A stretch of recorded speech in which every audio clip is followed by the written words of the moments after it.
Absolutely. Anytime you 0-2, you get a chance to win up in Tupelo, I think that's really great for that team and my boy. One of your objectives this year was to create more turnovers and to turn them into points, and you got a couple quick touchdowns out of this game. We were able to mix up coverages and show the quarterback different looks, and by doing that, we were able to. He threw us a couple, and I felt like we left a few more opportunities out on the field. We had something to hit us in the hands and we didn't execute, but so did they. And so I felt good, but there's a lot of work to do before next week. Seemed like you really felt comfortable moving Matt Wells around. I thought I saw him at DN, linebacker, and safety. Well, one of the big things you want to do is keep your best players out there on the field as often as you can. And Matt's a very athletic, smart guy. Now he's been in the program for a while, so we use him in a lot of different ways. You were able to move around a lot of defensive line, get a lot of young guys some play on the defensive line tonight. What did you see from those guys?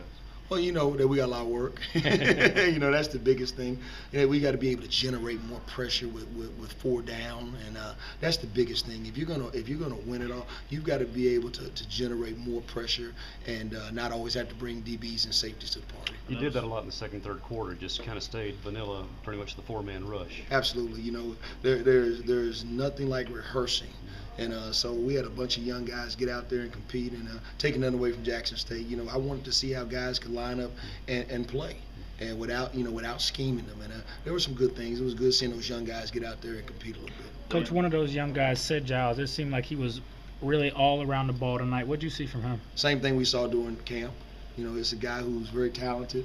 A guy who has a chance to develop into a really good player when it's all said and done. So tonight was a good test for him because he got a lot of opportunities to go defend balls. And so, we'll keep his progress going, and he gets the chance to learn from 2 really, really good senior corners. So he's got a lot ahead of him. Dan said that the Burgess never plays is because of the certain packages y'all had. What was your approach to the defensive line tonight, moving Caleb inside and all that? Well, we were just trying to create matchups and get different guys in. We wanted to go in and play some 4 down and some 3 down, and and obviously as the game progressed, we were able to play a lot of young guys early, and so which was hopefully the plan. And obviously Curtis is a big part of what we do from this point on out, because we won't see a bunch of 4 and 5 wides as often as we did today. Josh Boyd said one thing you guys probably really need to work on is like transitioning from the run to the pass. Absolutely. That's the biggest thing. This is such a upfront physical conference, and you have to stop the run. You must stop the run. So making that transition from run to pass is going to be key throughout the rest of the season.